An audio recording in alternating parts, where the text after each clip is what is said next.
इस समय देश का जो सबसे बड़ा सवाल बना हुआ है कि आखिर जो केदारनाथ धाम है उसका 228 किलो सोना कहाँ चला गया। इसके बाद तमाम आरोप प्रत्यारोप लगे। अभी आपने जो शंकराचार्य हैं उनका बयान भी सुना होगा। उन्होंने साफ साफ शब्दों में कहा कि भाई सबसे पहले आप ये बताइएगा जो 228 किलो सोना है वो कहाँ चला गया। उसके बाद जो बद्री केदार समिति के अध्यक्ष हैं अजेंद्र अजय जी, उनका भी बयान आता है। वो तो शंकराचार्य को शंकराचार्य ही मानने से मना कर रहे थे। इसमें कह रहे थे कि भाई इस प्रकार के शंकराचार्य नहीं होते। तमाम आरोप प्रत्यारोप ये लग रहे हैं, लेकिन जो सवाल जनता जानना चाहती है कि 228 किलो सोना आखिर वो कहाँ चला गया, इसका जवाब नहीं मिल पा रहा है। अभी खबर ये भी आ रही है कि इतना ही चांदी भी जो है वो वहाँ से गायब है। अब उपचुनाव भी वहाँ पर होने हैं, क्या कुछ समीकरण रहेगा। और तमाम इन सवालों के साथ आज हमारे साथ गजेंद्र रावत भी मौजूद हैं, वरिष्ठ पत्रकार गजेंद्र भाई। गजेंद्र भाई वो शख्सियत हैं जिन्होंने सबसे पहले उसमें आवाज़ उठाई थी कि आखिर सोना कहाँ गायब हो गया, तो इनके ऊपर एफआईआर भी दर्ज हो गई। अब वही सेम जो लैंग्वेज गजेंद्र रावत जी बोल रहे हो शंकराचार्य भी पूछ रहे हैं। गजी भाई पहले तो स्वागत है आपका। शंकराचार्य पे भी एफआईआर दर्ज हुई, कुछ नहीं हुई है। दरअसल क्या है कि ये लोग अपनी सुविधा के अनुसार एफआईआर करते हैं। आज जो राम जन्मभूमि अयोध्या के जो मुख्य पुजारी सत्येंद्र दास हैं उनका बयान आया है और उन्होंने कहा कि जो द्वादश ज्योतिर्लिंग हैं इनकी कोई दूसरी शाखा नहीं हो सकती। उन्होंने कहा केदारनाथ धाम एक है और वो एक ही रहेगा। तो जब एक ही केदारनाथ धाम रहेगा तो निश्चित रूप से दूसरा धाम नहीं हो सकता। जो बात आपने अभी कहा कि भाई अजेंद्र अजय उनको शंकराचार्य नहीं मान रहे, तो उनको ये बताना पड़ेगा कि अभी 3 दिन पहले प्रधानमंत्री नरेंद्र मोदी उन्हीं स्वामी जो शंकराचार्य जो अविमुक्तेश्वरानंद जी हैं उनके पैर क्यों छू रहे थे। अगर उनको नहीं मानते तो क्यों छू रहे थे पैर। ये इनका घमंड है, ये अहंकार है और ये उसके पीछे उन बातों को दबा देना चाहते हैं कि जो सोने का सवाल ये खुद लेकर आए थे। मतलब देश दुनिया के लोगों को थोड़ी मालूम था वहाँ कितना किलो सोना लग रहा है, कितना चांदी लग रहा है, क्या लग रहा है। इन्होंने खुद आके प्रेस कॉन्फ्रेंस करी, इन्होंने खुद बताया कि वहाँ सोना लग रहा है, इन्होंने बताया कि अब वहाँ ये लग चुका है। फिर देश दुनिया की मीडिया को लेकर आए, इन्होंने देश भर में अपनी ब्रांडिंग की, अपने आप को बहुत बड़ा हिंदू हृदय सम्राट ये बताने की कोशिश कर रहे थे। उस चेष्टा में जब वहाँ के जो एक पुजारी हैं आचार्य संतोष त्रिवेदी, उन्होंने जब देश दुनिया के लोगों को केदारनाथ के बाहर खड़ा होकर बताया कि वहाँ तो सोना गायब हो गया है, वहाँ तो पॉलिश की जा रही है, पॉलिश करने का वीडियो भी उन्होंने वहाँ बनवाया जो पॉलिश की जा रही थी। तो सवाल तब वहीं से खड़े होते हैं कि आखिरकार आप क्या छुपाना चाह रहे थे। ये सारे जो सवाल हैं, इन सवालों के जवाब मिलने बेहद ज़रूरी है। नहीं, सवालों के जवाब वही तो मैं कह रहा हूँ जो दुनिया जानना चाहती है, पूरे भारतवर्ष जानना चाहते हैं कि बाबा केदार का जो सोना है वो कहाँ गायब। वो सवाल का जवाब नहीं मिल पा रहा। बयान खूब हो रहे हैं। मैं बीकेटीसी का एक देख रहा था, उन्होंने कुछ प्रेस नोट भी जारी किया है कि भाई देखिए हमारा इसमें कोई इन्वॉल्व नहीं था, सरकार का डायरेक्ट कोई इन्वॉल्व नहीं था। वहीं गणेश गोदियाल जो पहले अध्यक्ष रहे हैं वो कुछ और बोल रहे हैं इसमें। कभी भी क्या होता है, कोई भी व्यक्ति अगर आज जब एक चोर चोरी करता हुआ पकड़ा जाता है, अब जैसे वो दिल्ली वाले ट्रस्ट वाले लोग हैं, अब वो पकड़े गए, उन्होंने बाकायदा QR कोड जारी करा, श्री केदारनाथ धाम ट्रस्ट उसका नाम रखा, उसमें आज भी पैसा जा रहा है। और जब वो पकड़े गए तो वो कह रहे हैं कि हम इसका नाम बदल देंगे। अब आपने जो करोड़ों रुपए उसमें ले लिया उसका कोई हिसाब कौन देगा। अब आप वो कह रहे हैं कि हम धाम नहीं हम मंदिर बना रहे हैं। ये कौन होते तय करने वाले। अब मुख्यमंत्री साहब तो कुछ भाषणों में बोल रहे थे कि अब आपको धाम वहाँ जाने की जरूरत नहीं है, यहाँ पर आपको वही जो केदार धाम है वो यहाँ दिल्ली में भी देखने को मिलेगा। ये एक बहुत बड़ा षड्यंत्र है और इस षड्यंत्र की पोल वहाँ से खुलती है जब मुख्यमंत्री का खुद बयान लोगों ने सुना कि आखिरकार जो अल्मोड़ा के सांसद है जटमटा हैं, जो भारत सरकार मंत्री हैं, उनको वहाँ जाने की ज़रूरत पड़ी। जो रानीखेत के विधायक हैं उनको वहाँ जाने की ज़रूरत क्या पड़ी। जो सल्ट के विधायक हैं वो वहाँ कैसे चले गए। और पुष्कर सिंह धामी क्या किसी ट्रैप का शिकार हुए। ये लोगों के सवाल है कि क्या उनको मालूम नहीं था कि जो बाबा केदार का धाम है वो एक ही हो सकता है, दूसरा नहीं हो सकता है। तो क्या उनको ट्रैप किया गया, वो किसी की बातों में आ गए, या फिर जो बताया जाता है कि चंडाल चौकड़ी से वो गिर गए। अगर चंडाल चौकड़ी से गिरने के बाद पुष्कर सिंह धामी आज इस प्रकार से बैकफुट पर हैं कि वो कुछ नहीं बोल रहे हैं, दूसरे तीसरे लोगों के द्वारा बयान दिलवाए जा रहे हैं, ये भी इस प्रदेश के लिए बेहद घातक है। और इसी के उसमें जो दूसरा सवाल आया कि एक तो ये था कि भाई आप दिल्ली में जो है केदारनाथ की ब्रांच खोल रहे हैं, दूसरा ये आया कि फिर जो शंकराचार्य जी ने कहा कि वो सोना कहाँ गया। उस सोने के ऊपर सवाल मतलब जो थे उनका जवाब सरकार ने नहीं दिया।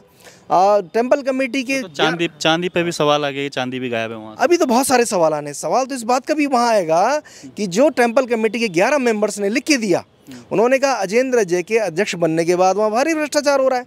उन्होंने कहा कि वहाँ जो प्रसाद खरीदा जा रहा है उसमें भ्रष्टाचार हो रहा है। उन्होंने उसमें कहा कि अजेंद्र अजय ने अपने सगे भाई अनिल भट्ट को promotion they the out of वे जाकर।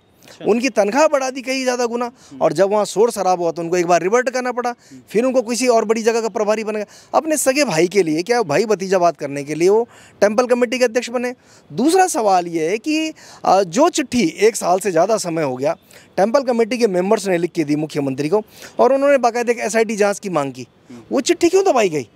ये सवाल इसलिए सरकार के ऊपर खड़े होते हैं कि आखिरकार सरकार की ऐसी क्या मजबूरी हो गई कि जो टेम्पल कमेटी के सदस्य कह रहे हैं कि बिना बोर्ड की बैठकों के वहाँ निर्णय लिए जा रहे हैं। वो सोना चांदी वाला प्रकरण, उसमें भी बोर्ड के लोगों का कहना है कि हमसे कोई बात ही नहीं की गई। तो ये बोर्ड किस चीज़ के लिए गठित होता है? तो ये वो तमाम सवाल है जो आने वाले समय में इस पूरे परिदृश्य को देखते हुए जो केदारनाथ का उपचुनाव है उसके लिए एक बड़ी समस्या के लिए खड़ी हो गई। इसलिए ये लोग जिस प्रकार से शंकराचार्य जी का अपमान कर रहे हैं, उनके लिए बुरे शब्द बोल रहे हैं, तमाम चीज़ें, ये सिर्फ फ्रस्ट्रेशन है। और ये इसलिए इनको मुझे लगता है कि बैटिंग करने लगाया हुआ है कि जो अभी ये बद्रीनाथ में हार हुई है उसका एक बड़ा मैसेज पूरे देश दुनिया में। अजेंद्र अजय तो कह रहे थे उस बयान पे कि मैंने जो बयान सुना उनका, उसमें कह रहे थे कि भाई आप तो किसी हायर अथॉरिटी के पास चले जाइए, इवन आप सुप्रीम कोर्ट चले जाइए, सुप्रीम कोर्ट क्यों नहीं चले जाते अगर आपको सके तो। जिन अजेंद्र अजय के ऊपर उन्हीं के बोर्ड मेंबर आरोप लगा रहे हैं, लंबी चौड़ी चिट्ठी लिखी हुई है, अजेंद्र अजय ने उसका जवाब कहाँ दिया? मुख्यमंत्री ने उस जाँच का कुछ नहीं किया। भाई इसका मतलब वो ये कह रहे हैं कि इन सदस्यों ने जो शिकायत मुख्यमंत्री की है उसका कोई जवाब नहीं है इनके पास। क्यों हो रहा है, मतलब क्या है? ऐसा लग रहा है आपको कि भाई जो अगर ये भ्रष्टाचार हो रहा है तो ऊपर लेवल तक जा रहा है सारा का सारा ये पैसा कहा जाए अगर इसमें भ्रष्टाचार हो रहा है तो? उन सदस्यों का एक और गंभीर आरोप अब नया आ गया है। उन्होंने कहा कि एक आरोप तो हमने इन पे पिछली बार बताए थे कि वहाँ प्रसाद का घोटाला हो रहा है, हेली सर्विस को लेकर था, इनके सगे भाई का जो है तनख्वाह बढ़ाने को लेकर, उनका प्रमोशन करने को लेकर था, और जितने भ्रष्टाचार थे वो थे। जब उनका कहना है कि जब उन्होंने इन सब की जांच की मांग मुख्यमंत्री से की तो अजेंद्र अजय ने बिना बोर्ड के लोगों को भरोसे में लिए हुए टेम्पल कमेटी के 10 करोड़ रुपए जो है सरकार को दिए। अच्छा, बाकायदा अकाउंट से पैसा जा रखा है। तो जो टेम्पल कमेटी पूरे देश दुनिया से चंदा मांग रही है, दान मांग कर अपना गुजारा कर रही है, और आपको ध्यान होगा जब कोविड काल के दौरान तो तनख्वाह देने के लाले पड़ गए थे, ये अंबानी के घर चले गए थे पैसा मांगने के लिए कि भाई हमारे पास तनख्वाह। ऐसे विभाग है अभी भी 7-7, 8-8 महीने से तनख्वाह नहीं दी है जिनकी। तो वो सवाल हुए कि क्या वो 10 करोड़ रुपए इसलिए दिए गए कि जांच ना हो या जांच दबा दी जाए? और अब चूंकि जो बुरी तरह जो रायता फैल गया है केदारनाथ धाम के जो दिल्ली ब्रांच खोलने को लेकर, और दूसरा अब जो शंकराचार्य जी ने ये बड़ी बात बोली है आपने अभी कि खुद केदारनाथ बद्री केदार समिति के अकाउंट से 10 करोड़ रुपए सरकार को गए, ये अपने आप में मतलब भ्रष्टाचार उजागर करती हैं चीज़। ये बहुत बड़ी बात है कि आप मतलब कहीं अगर जो है जो बात कही जाती है ना कि अगर आप कहीं रिश्वत लेते हुए पकड़े जा रहे हैं तो आप रिश्वत देके छूट भी जा रहे हैं, ये तो हुआ। भाई बहुत कितना साधारण सवाल है कि पूरी देश दुनिया से पैसा मांग रहे हैं, आप आह्वान कर रहे हैं, आपने वहाँ QR कोड लगा दिया बद्रीनाथ और केदारनाथ मंदिर के दीवार पे कि आपको पैसा चाहिए, आप ऑनलाइन पैसा मंगवाते हैं कि हमें पैसा चाहिए, और आखिरकार ऐसी क्या नौबत है कि आप सरकार को 10 करोड़ रुपए दे रहे हैं। वो सरकार को 10 करोड़ रुपए देने के कारण ये सवालों के घेरे में बहुत बुरी तरह आ गए, और ये इसीलिए है कि जो अब रिसेंट अब कुछ समय बाद उसका उपचुनाव होना केदारनाथ का, उसको लेकर ये बैकफुट पर है।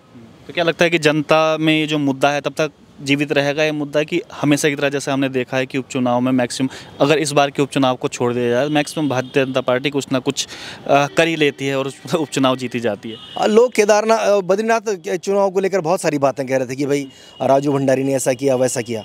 वहाँ एक बहुत बड़ा मुद्दा था कि जो बद्रीनाथ सीट पर बद्रीनाथ पुनर्निर्माण को लेकर, बद्रीनाथ मास्टर प्लान को लेकर आपने वहाँ जो लोग उजाड़े उनकी कभी किसी ने चिंता नहीं करी। वहाँ के पंडे पुजारी पुरोहित और बहुत पुराने जो लोग थे उनको उजाड़ दिया, उनकी कभी किसी ने चिंता नहीं की। अब वो बूथ जब खुल कर आए तब लोगों को पता चला कि वहाँ के लोगों का रिएक्शन क्या था।